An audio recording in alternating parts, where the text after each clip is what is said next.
Wormholes, particle physics, extra dimensions. Are the wonders of so-called reality really what they appear to be? Or do we exist in an elaborate hologram? Is our universe the result of random activity or the result of intelligent design? If a creator was involved, can we discover him through our perception of divine order? This is Into the Multiverse with Josh Peck. Houston, we have a multiverse. Welcome to Into the Multiverse. I'm your host, Josh Peck, and I am joined by my lovely, beautiful, wonderful, everything good in the world wife, Christina Peck. Thank you. How are you doing? I'm doing great, and you better not forget that I'm everything wonderful in this world. Yeah, I realized as I was saying that, it almost came out like sarcastic, but it wasn't at all. It was not at all. Yeah, Please don't put me on the couch tonight. Okay. So, today we are talking about black holes versus wormholes. Absolutely fascinating topic. If this is your first time joining us, we are happy to have you. Christina, where can people find us online and how do they subscribe and all that stuff? You can find us. We have our home website of skywatchtv.com. YouTube channel is skywatchtv. Well, no, it's not. It's youtube.com/skywatchtv_official. And you can also check us out on Roku under Skywatch TV. So today, black holes versus wormholes. Yes. A really interesting topic. Black holes and wormholes are not the same thing. No, they're not. Nope. They're not. The idea of a black hole. Well, I guess we could start there because I think we're going to focus more on wormholes because of the really interesting interview that we have a little later. But the idea of a black hole, it's basically when a star collapses in on itself and it's just crushing gravity. It becomes very unstable, and so it crushes in on itself. And it becomes so powerful that even light itself can get sucked into this thing, and even time, which is awesome. Mind-blowing. And I have to jump right to it. In Interstellar, how they depicted, if you haven't seen it, you need to see it, but how Matthew McConaughey's character he went through this black hole, and everything he could see time in lines. Oh, it was mind-blowing. If you haven't seen it at home, it's a really good. So good. It's not perfect, but it's a really good depiction of a lot of the stuff we talk about when we talk about extra dimensions and things like that. A wormhole, instead of being this crushing void of gravity and time-stopping annihilation and all that. A wormhole is a lot more tame. It's basically like a gateway. You could think of a wormhole just by thought exercise as a tunnel or folding space. Like if you take a piece of paper and it takes a little while to get from that end to that end, but if you fold it in half and you stick a hole through it, that can be a wormhole. You're folding the space just to get to one end quicker than it would usually take. And remember, at home when you're envisioning this, that's just a two-dimensional representation, because I always had this question, because I would see that talked about on TV and stuff, and I always had this question, well, if you were to fold our universe, wouldn't you have planets colliding into each other, and wouldn't you be able to like really easily tell that something was wrong? But it doesn't work that way. And here's basically why. If you have let's say, going back to the flatland example, because I think it's the best thought exercise we have to try to understand these things. Let's say that this is your flatlander. You have a two-dimensional entity that's existing on a two-dimensional plane. Now, again, this is just a thought exercise. This type of universe doesn't exist, but if it did, and let's say that it even coincided with our own. Now, of course, the flatlander space wouldn't be a solid piece of paper. It would be like our space. It wouldn't be anything. Now, if I were to try to bring this flatlander into into three-dimensional space from two-dimensional space, how could I do that? Well, one thing I could do is say you take his two-dimensional space and you rip a hole through. So, and you curve his space, his two-dimensional space like that. You curve it into our space. Now, the interesting thing about this is to that Flatlander, he really wouldn't be able to tell the difference because, again, he's going along the same two-dimensional perspective all the time. He wouldn't necessarily be able to feel that he's going into our dimension because, again, he has no perception of a higher dimension. So it would be sort of the same with us. But instead of being a two-dimensional hole, it would be, again, a three-dimensional sphere if we were using a portal or a wormhole to get to the higher dimension. Interestingly enough, too, is with this, he's still seeing everything from a two-dimensional perspective. So say, he's seeing everything as lines and things. You curve this into our space, he's still looking at, say, the TV monitor, but to him, he's only going to be able to look at two-dimensional sections of it. So it would be a line. As he's moving, that line would be changing colors, changing shape, and that's what they did in Interstellar. Yes. Once again, when he was in hyperspace or the higher dimension or whatever, and he saw those three-dimensional like rows and columns, and they were constantly changing and shifting around even though he was stationary. Yes. That's what a higher dimension would look like to us. It would look three-dimensional because that's all we can process, but it would be changing and shifting and doing all that weird stuff. So that's why that's such a good movie. Yes. Now, I've been talking a lot, but we do have to take a break. I want to give you some interesting information about some exciting things that Skywatch TV has. And stay tuned, because when we come back, we have a phenomenal interview with somebody who actually may have went through a wormhole. So stay tuned.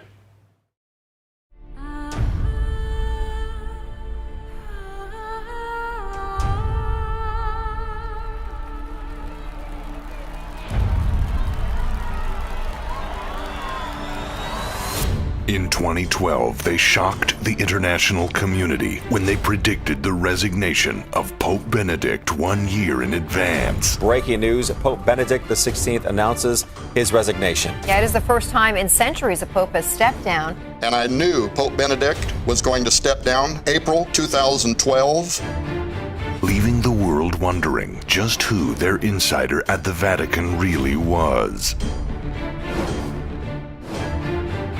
In 2013, they exposed the mysteries of Mount Graham, the Lucifer device, This first station is an instrument called Lucifer. and the Vatican's secret plan for the arrival of an alien savior. Then in 2015, they took the world underground to uncover the truth behind the Native American legends of giants, the portals they once came through, and the most overlooked aspect of end times prophecy regarding their return. Now, in their final entry to the explosive 4-year investigation, internationally acclaimed best-selling authors Thomas Horn and Chris Putnam unveil their greatest discovery and make their most astonishing prediction yet, involving the imminent prophesied arrival of a mysterious final Roman emperor. At that time, the prince of injustice, who will be called the Antichrist, will rise. He will be the son of perdition and the culmination of pride. He will deceive many, but when the Roman Empire will fall, then the Antichrist will show himself, and he will sit in the house of God in Jerusalem. And the beast was taken, and with him the false prophet that brought miracles before him, with which he deceived them that had received the mark of the beast, and them that worshipped his image. These both were cast alive into a lake of fire burning with brimstone. Thomas Horn, Chris Putnam. This will be the final entry and the greatest prediction yet, coming May 2016.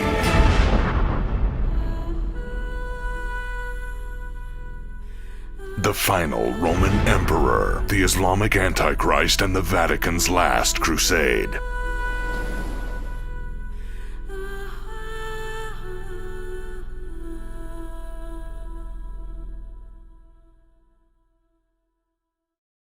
Coming exclusively from Skywatch TV for a very limited time starting May 31st, 2016. When you purchase the new book and final report from Tom Horn and Chris Putnam, The Final Roman Emperor, the Islamic Antichrist, and the Vatican's Last Crusade, you'll receive the largest giveaway of 2016, an unprecedented value of over $200 in free books, DVDs, audio files, and a data DVD library with tens of thousands of pages of ancient literature no longer available, as well as movies, WikiLeaks files the government does not want you to see, and more for your library or to give away as gifts. Included in this biggest giveaway of 2016 are Chris Putnam's full-length DVD presentation, Astrobiology and the Vatican ET Connection, the new 5-part Skywatch TV special investigative report on the book The Final Roman Emperor, plus 2 mystery books with a $40 value, and a data DVD library with thousands of pages of ancient literature, movies, and audio series for your library or to give away as gifts. And for the first several thousand customers while supplies last, you'll also receive Satan's Dirty Little Secret, the 2 demon spirits that all demons get their strength from. Satan, You Can't Have My Promises, the spiritual warfare guide to reclaim what's yours. What Happens When I Die, true stories of the afterlife and what they tell us about eternity. Becoming a Prayer Warrior, a guide to effective and powerful prayer. An unprecedented value of over $200 in never-before-offered free products. And the biggest giveaway of 2016, yours absolutely free when you purchase The Final Roman Emperor from SkywatchTV.com for only $19.95 plus shipping, beginning May 31st. But be advised, this astonishing promotion is limited to first come, first serve while supplies last. So it's urgent, beginning May 31st, 2016. You place your order for the final book and biggest prediction yet in this 4-year investigation by internationally acclaimed best-selling authors Tom Horn and Chris Putnam. The Final Roman Emperor, the Islamic Antichrist, and the Vatican's Last Crusade for only $19.95 plus shipping. This offer is on a limited time basis and will end without notification. So be sure to visit skywatchtv.com to follow the updates in the countdown to the biggest giveaway of 2016. Order the new book by Tom Horn and Chris Putnam on May 31st to receive the unprecedented value of over $200 while supplies last. Free products limited to quantity on hand and may be replaced by products of equal value.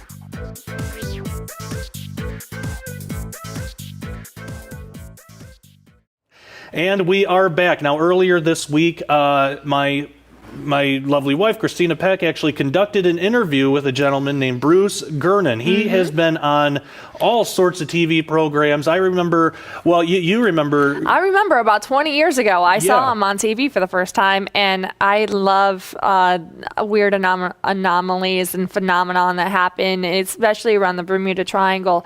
And this was on TV. I don't remember if it was on Unsolved Mysteries that I saw it first or something. There was something like that. He's been on a lot of different programs. And Weird and What, or Travel Channel, History Channel, countless things. Something like that. Yeah, and you actually reminded me when we were writing this episode of that guy in the story. And I remember seeing that when I was a kid, too. Yeah, so I was like, maybe we can reach out and get an interview. We did, and he emailed back right away, and he was happy to do it. So we're going to let Bruce speak for himself, but basically this was some weird anomaly over the Bermuda Triangle that there's quite a bit of evidence for. Now, just for you, just a disclaimer for you at home. We didn't realize until after the interview that there was a problem with the audio. He's kind of hard to hear. So what we did was we included the text. So if you can't hear what Bruce is saying, you'll be able to read it. So the interview wasn't lost or anything. We'll cut to that. We recorded this earlier this week. So enjoy. Bruce, it's wonderful to meet you. I am very excited about this interview that we're going to be doing today. And first off, I'd like to ask about your background in aviation. If you can give a little background about your experience as a pilot. Okay, hello, Christine. Great to meet you. And I've been a pilot since I was 17. So I've been an active pilot now for 51 years.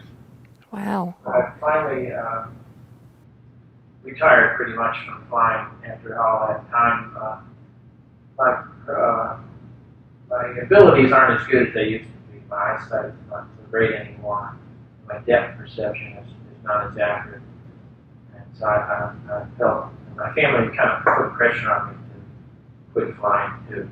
So I had to quit after all these years. But I was a flight instructor, instrument rated, seaplane rated, for many years. I love to fly, mostly for business and pleasure.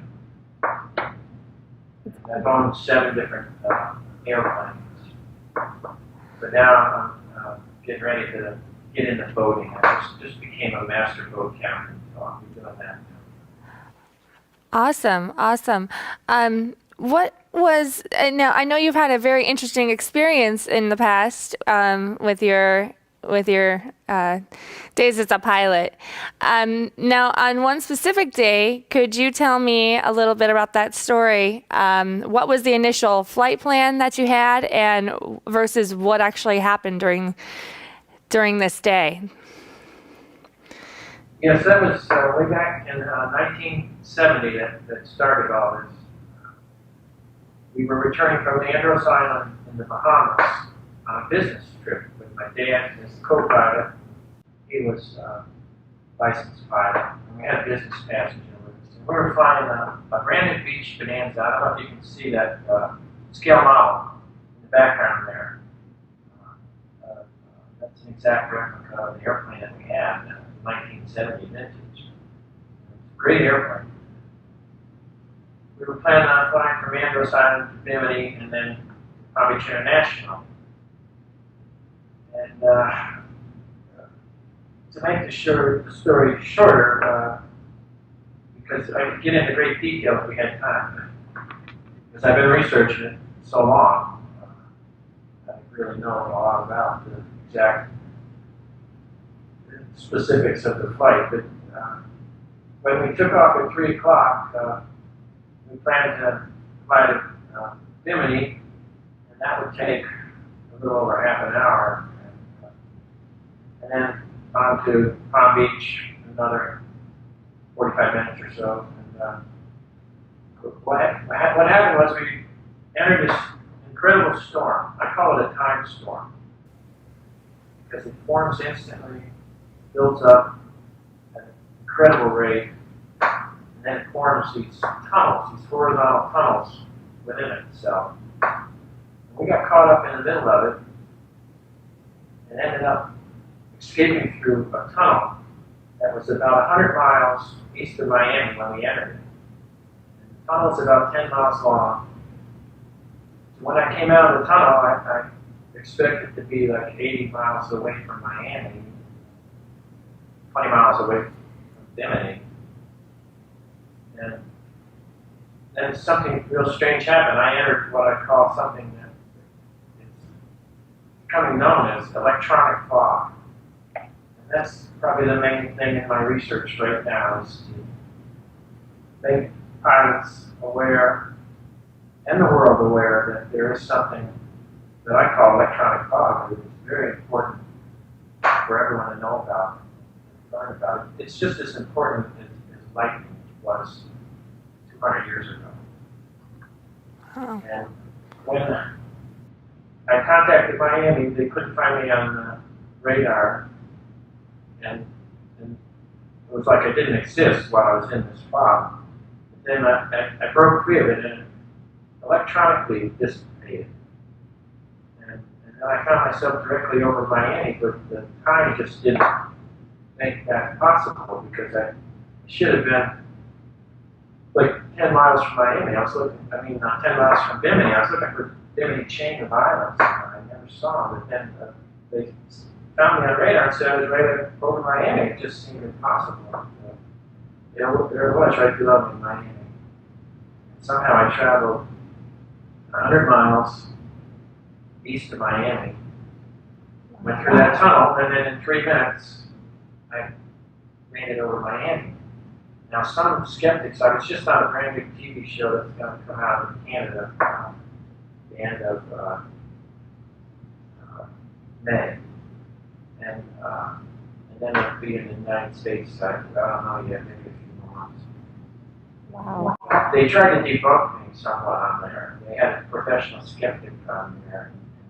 He said, well, it was almost impossible that I did this. Well, at least he said almost. And then the narrator said that, well, the most logical or natural cause could have been that I got blown out of the storm and then lost track of time. That's not the case. I've been researching this too long, put too much time in to have something foolish like that. Right. Devote my life to all this research. That doesn't explain how I traveled 100 miles in only 3 minutes. That's amazing. Physical things is that I know you were going to ask me, is there anything physical? And that was the fuel. When I filled up the tanks, we always fill up the tanks after we made this trip. And we used 10 gallons less fuel when we made this trip. So that would account for the 30 minutes Wow. time that we saved when we traveled that 100 miles. And then the other thing is I'd have to be going 2,000 miles an hour to accomplish this. Right. That is impossible in that airplane.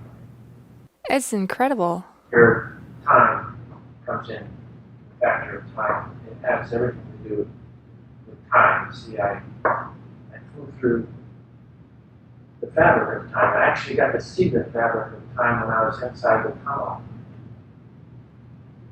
It was very strange. Yeah. So how do you interpret what happened to you? You keep on saying, a tunnel and fabric and of time and space. So you're describing a wormhole, pretty much, like something miraculous happened to you. This is absolutely amazing. I remember watching something on TV years and years ago. I was really, really young. Always have been interested in mysteries and things like that have unexplained things that have happened, and especially over the Bermuda Triangle. I remember watching your interview years ago. Always have been fascinated with it.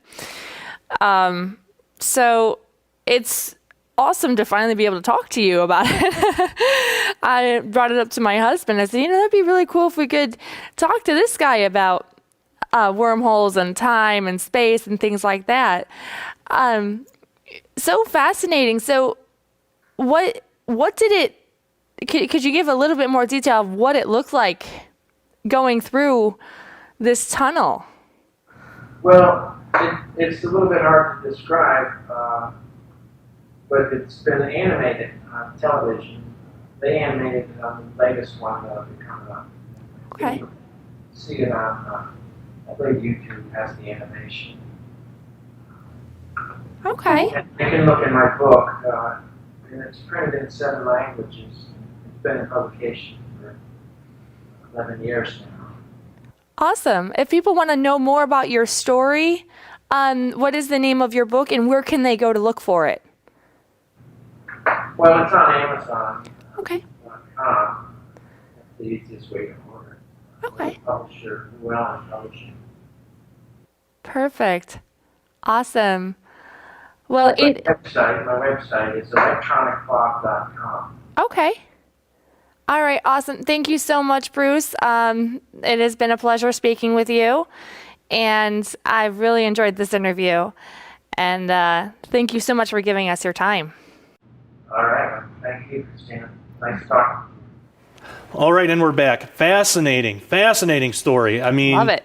And interestingly enough, Gary Stearman had a similar Yes, he did. experience that he's talked about quite a few times, and that was one of the things that attracted me to this story too, because it's like, man, that's like another that's so similar. Yes, and the time and how Bruce was describing how he could see the fabric of time and space going through that. He said there's this fog that happened after he went through the tunnel, and it just, I can't get over it. So a flight that we usually would take an hour and 20 minutes, so hour and a half ish. He got there in 33 minutes. Yeah.